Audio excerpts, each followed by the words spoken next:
This session is called Designing Content Using a Framework.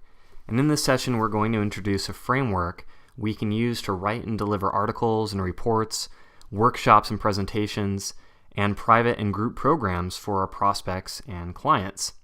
When we follow this framework, our message is most likely to be understood and perceived as valuable.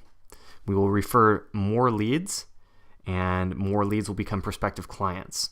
More prospects will enroll us as clients, and more clients will achieve better results. In fact, when we don't use each of the elements in this framework, we take much longer to write and deliver our content and consultations. At the same time, we're less clear and our message is misunderstood and not seen to be of clear value. So of course, we are referred fewer leads, generate fewer prospects, enroll fewer clients, and our clients are less committed and don't get the best results. So a framework is an essential supporting structure. In construction, the framework holds up a house, and in content creation, it holds up your message so that it does what you want it to and doesn't fall apart.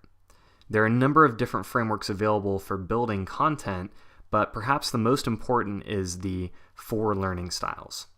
The 4 learning styles comes from the work of David Kolb, a Harvard psychologist, whose studies showed that most people have a dominance of one of 4 different learning styles.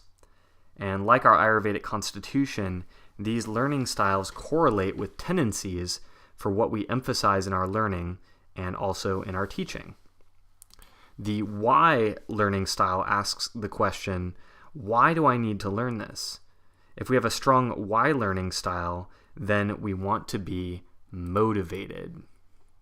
We will be most interested in learning and teaching about the pain and pleasure that will be avoided or experienced based on whether we learn or do not learn this information. The what learning style asks the question, what is the theory and history with this?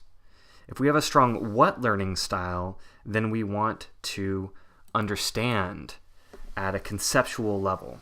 We will be most interested in learning and teaching about the system, how the pieces fit together, and the history and evidence for these theories. The how learning style asks the question, how do I do this? And if we have a strong how learning style, then we want to know how-to steps from beginning to end. We will be most interested in learning and teaching about the practical step-by-step process. The what-if learning style asks the question, what if I actually do this? And so if we have a strong what-if learning style, then what we want to have is an experience. And we'll be most interested in learning and teaching through implementation and actual experience. Now, we need to learn through all 4 learning styles to be effective. We need to be motivated to learn. We need to understand what we're learning. We need to know the practical steps to get results. And we need to take action and gain real experience. We need all of these elements anytime we want to effectively learn anything. We also need to teach through all 4 learning styles to be effective. We need to motivate our audience by connecting their health to their pleasures and pains. We need to help them understand the theory of improving their health, give them very clear and practical steps for changing their behavior, and provide accountability for them to take action. We need all of these elements anytime we want to effectively teach anything. So here's a step-by-step process for building valuable content using the 4 learning styles framework. Use this for chunks of content such as sections of an article or a consultation recommendation to a client, as well as an outline for workshops or presentations. So first, write your why section. List the most important concrete pains and challenges that will be avoided and the pleasures and benefits that will be experienced when your audience learns and implements what you're about to teach them. And then state the reverse. and list the pleasures and benefits that will get away from them, and the pains and challenges that will appear or remain or get worse if your audience does not learn and implement what you're about to teach them. So, for examples of why content, why section, you can reread the first section in this chapter or any of the other chapters of this textbook, because I start each chapter with a why section. Then write your what section second. Use your behavioral theory of change to explain your concept and the behavior that is causing the pains and the challenges, along with your best understanding of the underlying disease process.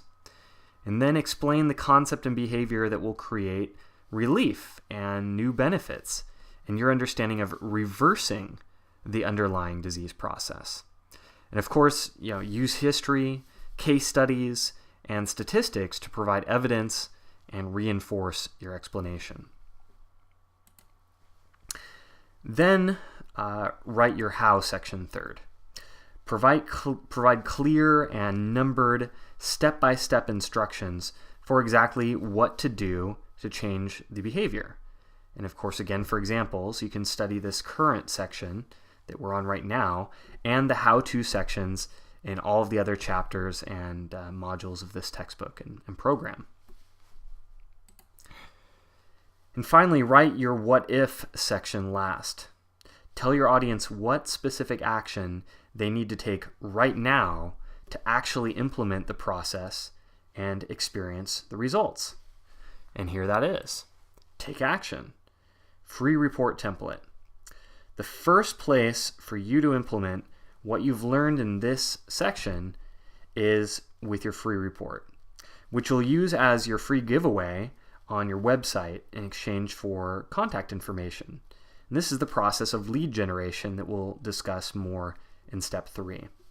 So go ahead and find the free report template in the homework files and draft your free report now.